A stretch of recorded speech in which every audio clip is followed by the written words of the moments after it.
Hey guys, welcome to my October 28th DVD update. It's been exactly 3 weeks, yes I know, 3 weeks since my last update, but I'm here again to show the DVDs I've gotten over the last weeks and give my reviews of most of them.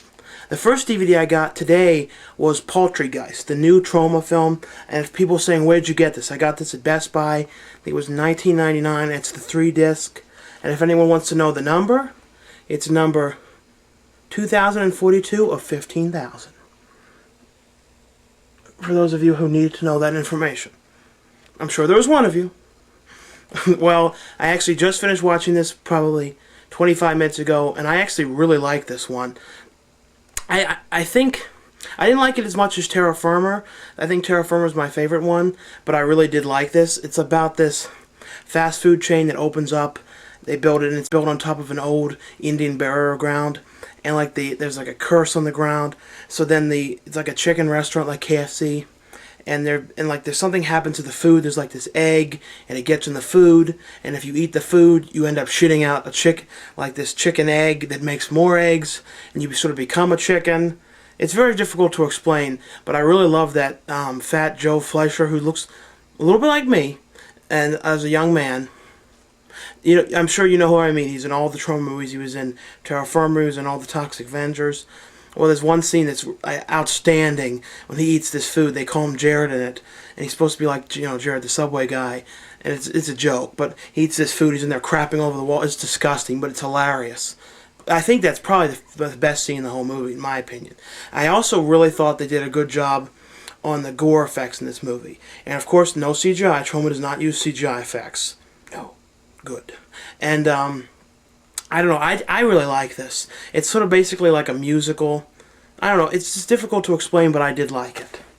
And the thing that I thought was funny, too, was the DVD introduction with Lloyd Kaufman going, I don't want to ruin it for you if you haven't seen it yet, but it was basically talking about how there's all these bootlegs flying around the internet, and it's all, people have already downloaded everywhere and everything. The next one I got is the Blu-ray, and this is one I was sent, the Blu-ray edition of Indiana Jones and the Crystal Skull. And I didn't care too much for this movie. And I know MJ really liked this movie. It was alright. To me, this really seemed more like George Lucas directed it. I know he didn't, but it seemed more like a George Lucas movie than a Steven Spielberg movie. Like, some of the CGI in this was ridiculous. Like, the CGI gophers, and that scene everyone references when Indiana Jones hides out in that steel refrigerator and then gets blown out of there. I don't know. It was alright. It just was not as good as the original movies. And it was like, after all those years, I didn't see the originals in theaters, but I'm sure the people who did were kind of piassed to see how it just was not as, it did not live up to it. It was like, people were like, we waited 20 years for this. That was the best you could do. Like Rambo, on the other hand, I thought Rambo did a really good job when it came back. This, it's alright. I mean, it looks really good on Blu-ray. It's just, it's not really Indiana Jones, and South Park really ruined this. If you saw the episode of South Park, you can't look at this the same ever again. The next ones I was sent was Joyride 2, which I watched. I thought that was just alright. The Happening, which is the M. Night Shyamalan film. I never know if I'm pronouncing his name right. But, you know, he did Sixth Sense, Signs, Unbreakable. I think Unbreakable was my favorite one he did. Then Sixth Sense. And then, Unbreakable, Sixth Sense. And then The Village, which nobody liked The Village. I always sort of liked The Village. And this one, The Happening, I don't know. The Happening, some of it was so laughably bad. Some of the shots were so close up in the face, like this. I don't know. It was. There's some of it. The delivery and the way that came across was more like a comedy. And I remember when I saw it in theaters, I was like just laughing half of the movie at some of the stuff that was unintentionally just ridiculous. And the next movie I got comes out to official DVD on November 5th in all stores, and of course I'm going to be buying that too. And I got sent a screener copy from the director himself, Ward Roberts, of Little Big Top. And I really, really, really love this movie. This is probably one of my favorite movies that I've watched in the last year. And it stars Sid Haig as this down-on-his-luck clown who, well, he's not really a clown anymore. He used to be a clown like 20-some years ago. His father was a clown. And they never get into all of it, but something happened. His father died, and I guess Sid Haig became like a huge alcoholic due to it. And then the movie opens with him like waking up on these train tracks, and I'm guessing that he was going back to his home where he lived after all these years, because his house was all boarded up. And the house looks a lot like, it wasn't though, because I asked Ward if it was, but it looks like the house in Spider Baby. But he goes into the house, like this house, and then sort of wandering through the town, always drunk. And one of his old friends with him that was in the circus with him years back asked him to join his little circus that he's starting up in town, in this sort of indoor circus place.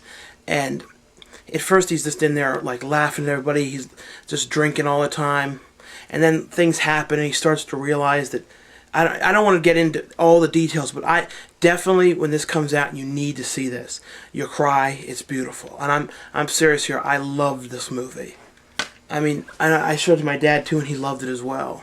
The next one I got, and it's on regular DVD. I didn't get the Blu-ray because my dad wanted to watch it. And it's the strength, because he has HD, which flopped. He doesn't have a Blu-ray player. And the next one is The Strangers. And like I said before in the Around the Town video and the Don Murphy review, this was pretty good. It just was not as scary. A lot of people say it was like the scariest thing ever. For some reason, I don't know why. I don't know if it's because I've seen a lot of movies like this or something. It just didn't creep me out that much. I'll have to watch it again, but I don't know. I just didn't find it too creepy. I thought it's a good movie and all. It just was not as creepy as I thought that it was going to be. The next movie was a movie that I was talking about how I love Daniel Stern movies, and someone recommended me to watch this. And it's Cheech Marin, born in East LA. And Daniel Stern is in this movie as this guy like working in Mexico. They never really explain what he did or why he's there, but it's a movie about Cheech, and he goes to this like factory to pick up his cousin who is coming in to visit, and then they have like an IRA or whatever, the immigration raid, and all the Mexican people in there get taken, and deported, and Cheech is in there and he forgets his wallet, so he ends up getting stuck in Mexico and they won't let him leave. It was a seriously bad situation. And then the whole movie is him trying to get back to America and all these things and these schemes he has to do. And then he meets Daniel Stern and he's like, well, I can get you back, but you have to work for me. And he's trying to get people to come into his club. I don't know, I thought this was a pretty funny movie. And the way Daniel Stern was acting and looked in this was like exactly the way he was acting in Bushwhacked. I don't know, if you've seen Bushwhacked, you know what I'm talking about. It was almost like the same character in Bushwhacked. And this one, I kept seeing the cover around, and this movie's not really like this cover. And the cover, for some reason, kept looking like a movie that would be on the WB, or like one of those WB kind of movie covers. And that's what I thought at first, then I actually looked at what it was, and I actually liked this movie. I mean, it's a movie about these sort of four bi-curious, what'd you say, I don't know what they were, if they were witches or vampire, or what you would say they are, but they're these women, and the one's a nude model at this college, and this guy at the college is like, I don't really like you, and he gets obsessed with her, and then they follow the girls out to this cabin, and they like tie him up, and you know how it goes from there. But then they end up being vampires. And the one guy that was in this, I kept thinking I knew him from something. I don't remember what his name was, but he was the guy who was in Terra Firma, so I was talking about a minute ago, and he was the guy in Terra Firma who was like, I think Casey in Terra Firma. I don't know. I thought this was a pretty good movie. It was sort of like a throwback 80s style film. I thought it was done really well. Done pretty well. I mean, I don't know. I thought it was a decent movie. And the next one is a movie that I saw advertised on a lot of sites for a long time, and it's called Trailer Park of Terror. It's about this group, like sort of a Christian group.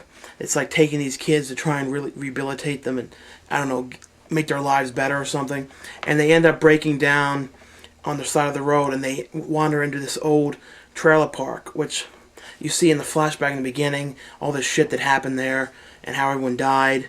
And then there, it's like sort of like a zombie trailer park, and one by one the kids are getting killed off. And this one woman has this sort of face that she takes on and off. I thought this was pretty good. The best part about this, I thought, was the zombie makeup and the gore effects.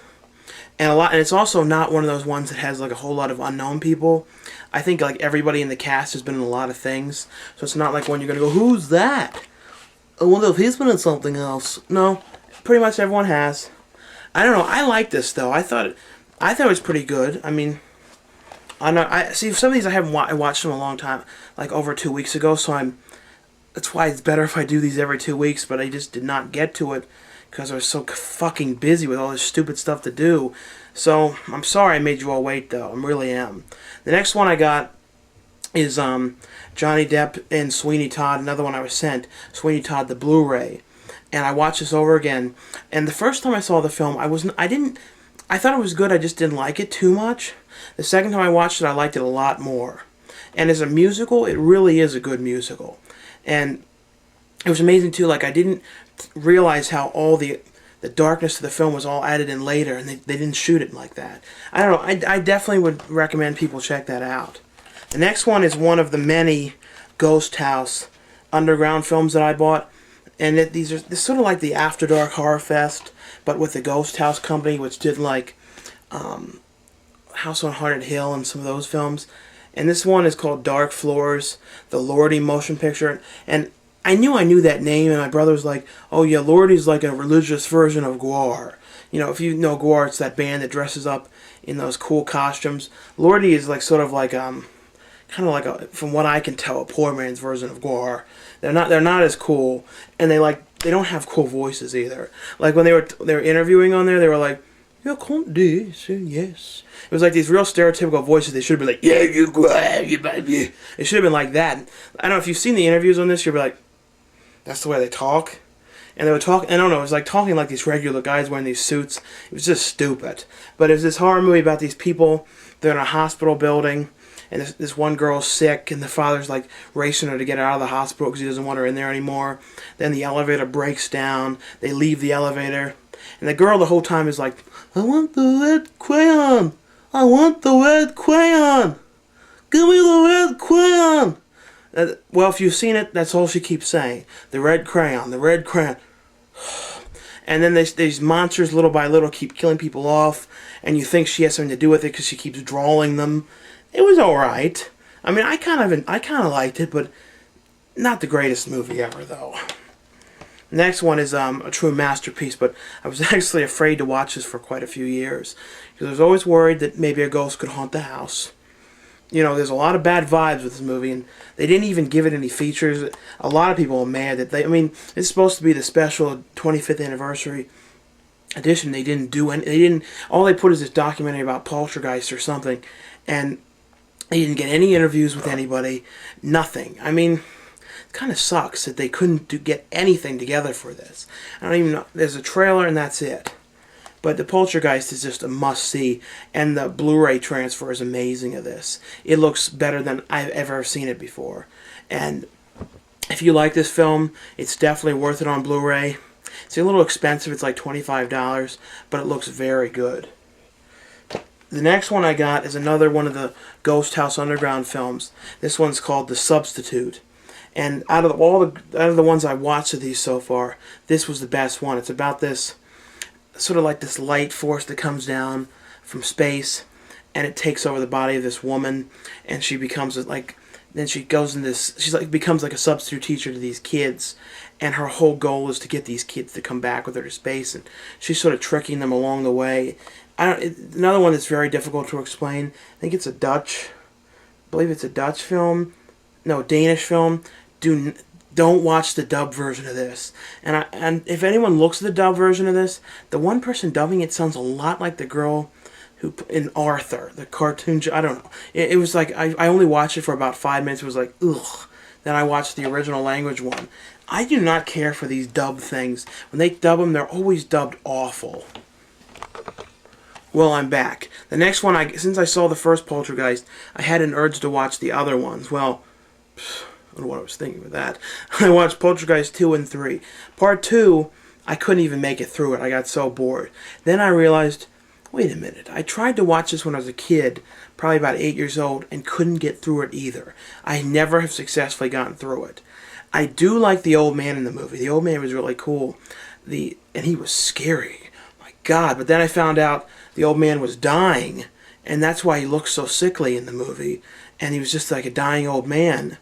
He was dying of cancer, and he was like died within I don't know, like a week after they filmed it. Then there's the part 3, and the main girl was sick when they were making that. Well, it was so terrible what happened to her. But the movie was like, ugh. I mean, I kind of liked it as like a cheesy B movie 80s film. There was some very cool practical effects that were done. Nothing was done later. All the effects were done live, which was very cool. Like some of the scenes with the glass and the scenes with the dead, when like they would use mirrors and sort of trick you. When like they would see like the door on this side, but you'd see someone coming out of it on the reflected mirror. I don't know. I thought some of that stuff was good, but as a movie, it was not good. And there's all this controversy about the ending, and they had to use a double since the girl passed away. When they filmed it already, but then they didn't like the ending, so they had to redo it again. And then when they redid it, like I heard they like had to rush it, so it didn't turn out right. I don't know a whole lot about it, but I just know it was a big problem. Now this is a set that was pretty interesting. Well, I thought it was when I got it. It's rareflix.com triple feature. It was about $9.99 at Best Buy, and it's like 3 never released films, and they're just basically copies of the VHSs in full screen. And I tried to watch these two, and they did not seem too good.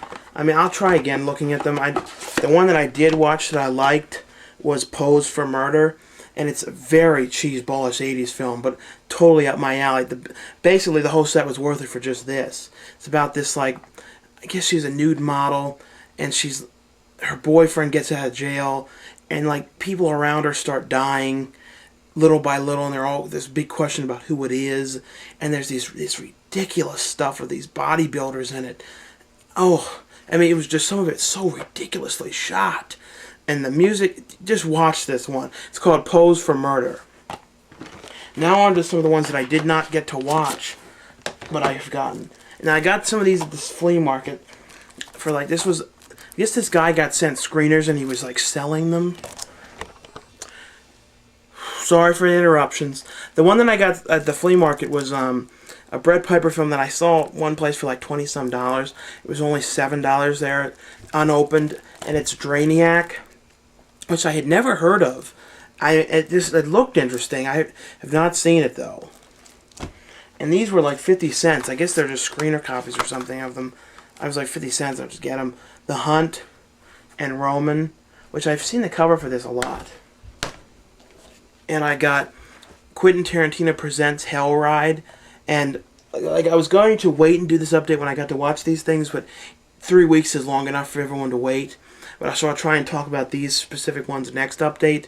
And this is the Hell Raid one. And I don't know a whole lot about these. About that. I just know some people said it was good and some people didn't.